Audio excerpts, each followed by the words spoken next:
At the center of one of the largest financial frauds in modern American history was not a bank, not a Wall Street broker, and not an old institution with marble columns. It was a cryptocurrency exchange called FTX, founded by Sam Bankman-Fried, alongside the trading firm Alameda Research. FTX was not a small corner of the crypto world. In January 2022, it raised $400 million at a $32 billion valuation, according to Reuters. Around that same period, Sam Bankman-Fried's personal fortune was estimated by the Bloomberg Billionaires Index at around $26 billion. Then the empire fell in days. On November 11, 2022, FTX filed for U.S. bankruptcy protection. Sam Bankman-Fried resigned as chief executive, and Reuters reported that traders had rushed to withdraw billions in a matter of days, while Binance abandoned a proposed rescue deal. But the collapse was not treated by prosecutors as a market accident. Federal prosecutors said Bankman-Fried led a scheme from 2019 to 2022 to misappropriate billions of dollars of customer funds deposited with FTX.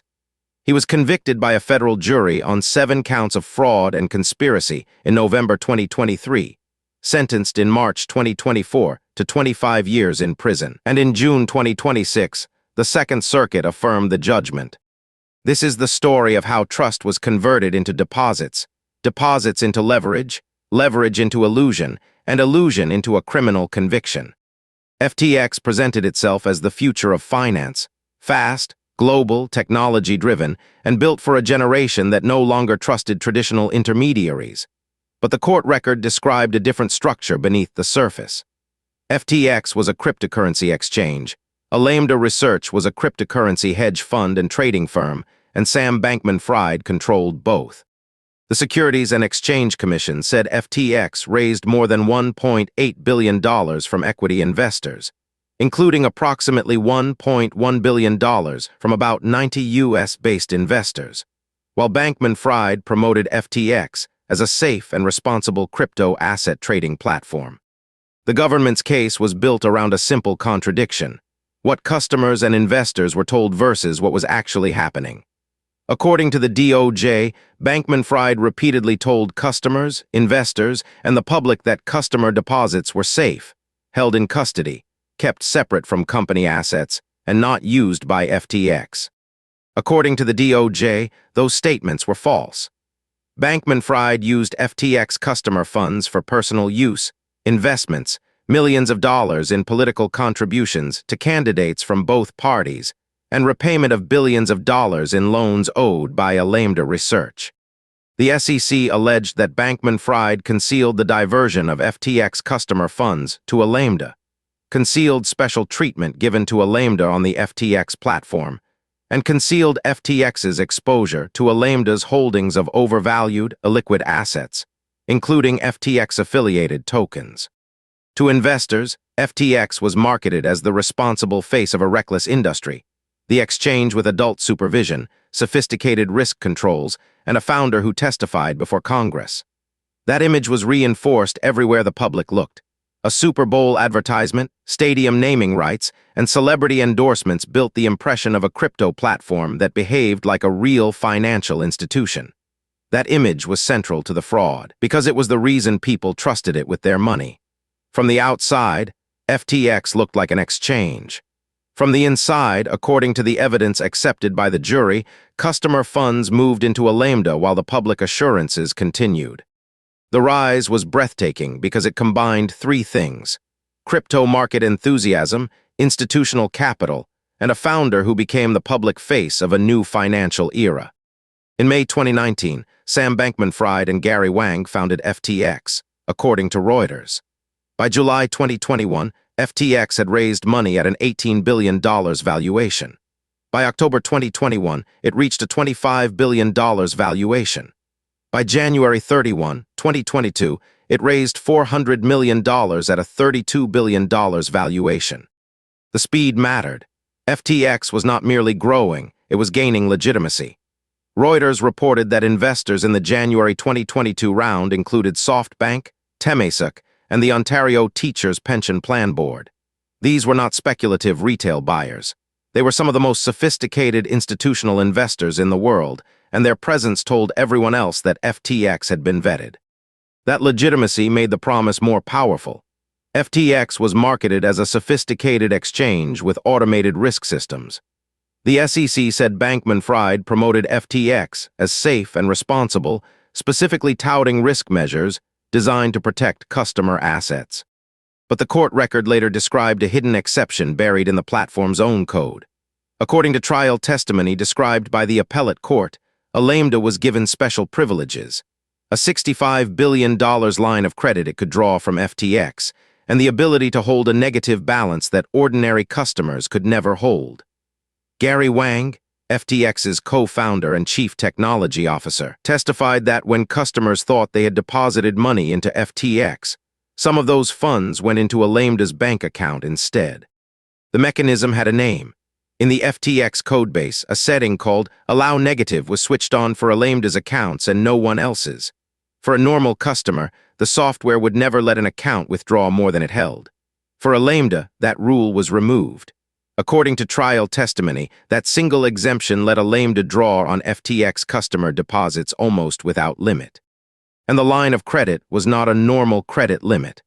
Wang testified that the figure was set so high it would function as effectively unlimited, a ceiling chosen precisely because it was never expected to be reached. The consequences of that exemption showed up early. According to trial testimony, by late 2019 or early 2020, Alameda's balance on FTX had gone negative by around $200 million, more than FTX's own trading revenue at the time.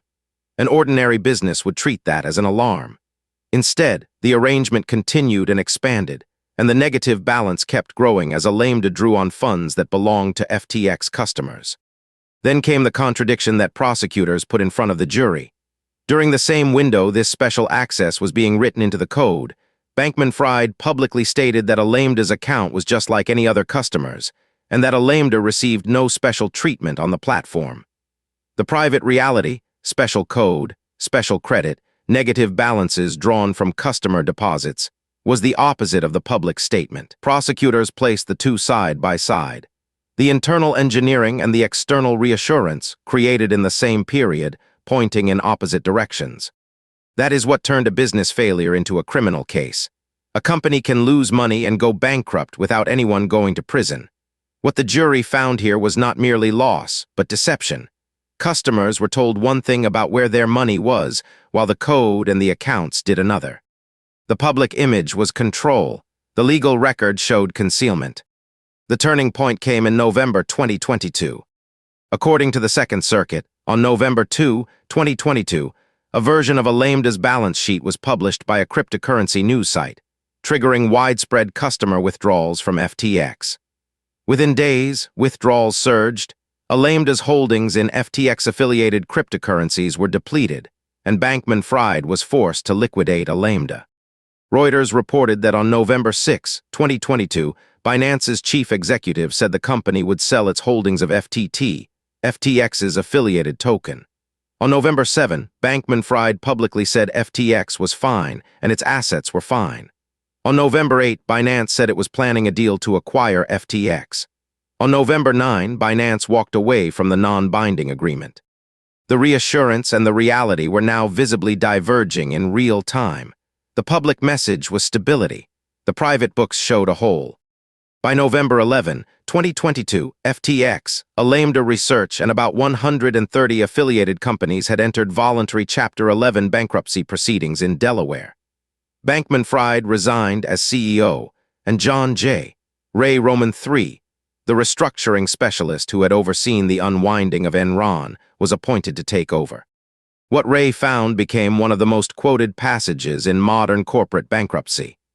He declared in bankruptcy court that never in his career had he seen such a complete failure of corporate controls and such a complete absence of trustworthy financial information. Ray also said the FTX group did not maintain centralized control of its cash, lacked an accurate list of its own bank accounts and account signatories, and had cash management failures so severe that the company could not state how much cash it actually held as of the bankruptcy date. Trial testimony traced how large the hole had grown before the public ever saw it.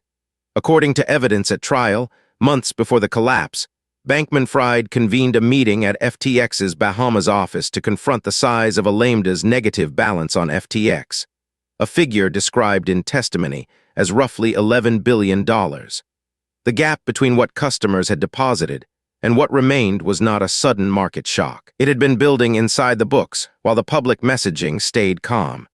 The surface story had been innovation. The bankruptcy record described missing controls, missing records, and a company that did not know where its own money was. The criminal case moved from collapse to accountability. Bankman-Fried pleaded not guilty at trial and testified that he made mistakes running FTX but never stole funds, according to Reuters. He told the jury he believed the money Alameda had taken from FTX customers could be repaid because Alameda's assets were greater than its liabilities. The jury rejected that defense, and it did so after hearing from the people who had built the machine alongside him. 3 of Bankman-Fried's closest lieutenants who had pleaded guilty and cooperated with the government testified against him. Gary Wang, the co-founder and chief technology officer, Nishad Singh, a senior engineer, and Caroline Ellison, the chief executive of Alameda Research. They described from the inside how customer money reached Alameda and how the public numbers were maintained. All 3 had pleaded guilty to fraud-related charges before Bankman-Fried's trial and cooperated with the government. Their own cases ended in far lighter outcomes than his, a reflection of how central cooperation became to the prosecution. Among the details prosecutors drew out was a so-called insurance fund.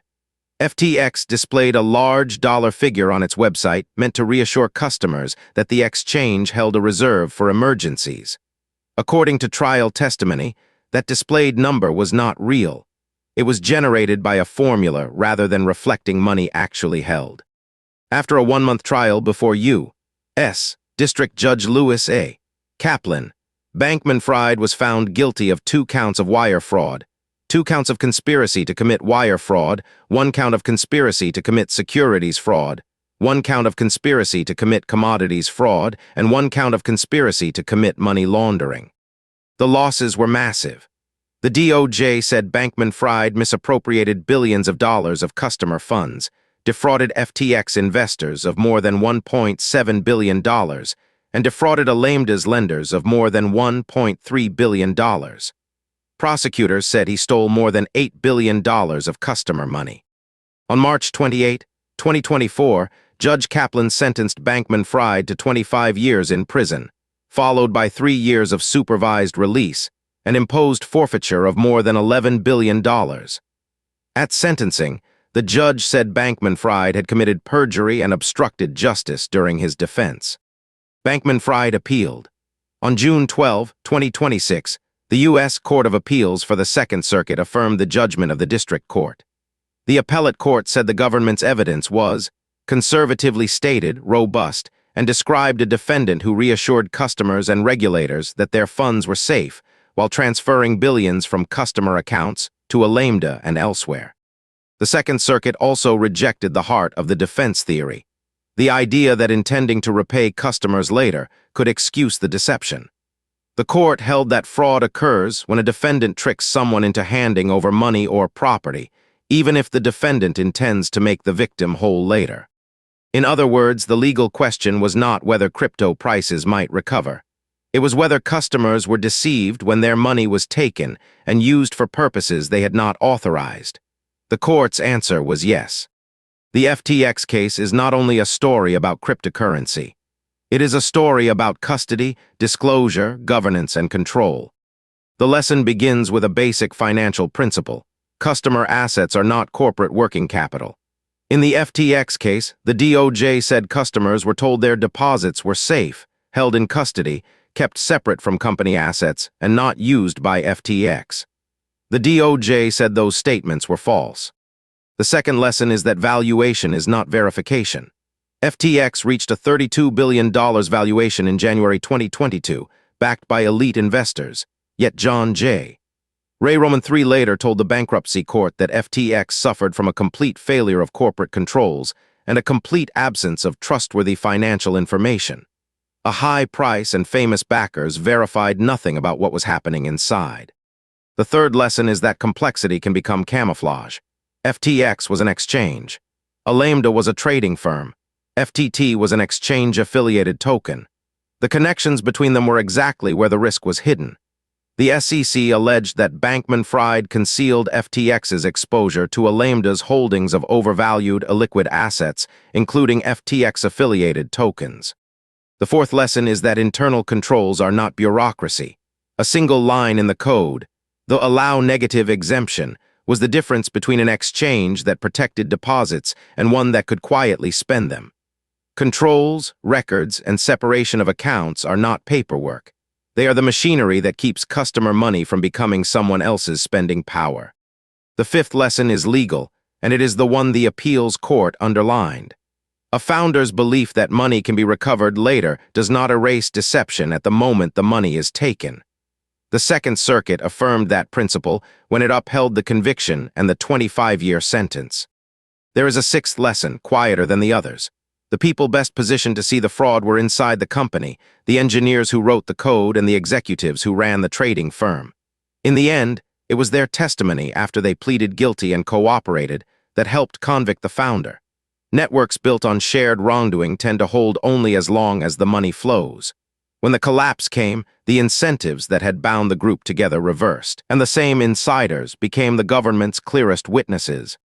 FTX did not collapse because customers misunderstood a speculative asset. It collapsed because, according to the DOJ, the SEC, and the courts, customers were told their deposits were protected while billions were diverted. That distinction matters. Market risk is one thing. Hidden misuse of customer funds is another. One is the ordinary danger of investing. The other is fraud, and it is why this story ended not in a bankruptcy court alone, but in a federal criminal conviction affirmed on appeal. This video is for educational and informational purposes only. All information is sourced from publicly available documents, regulatory filings, and credentialed news organizations. Sam Bankman-Fried pleaded not guilty at trial and appealed his conviction. The U.S. Court of Appeals for the Second Circuit affirmed the judgment on June 12, 2026. As of June 2026, Reuters reported that he was also seeking a presidential pardon. No opinion is offered here on that request. Source links are available in the description.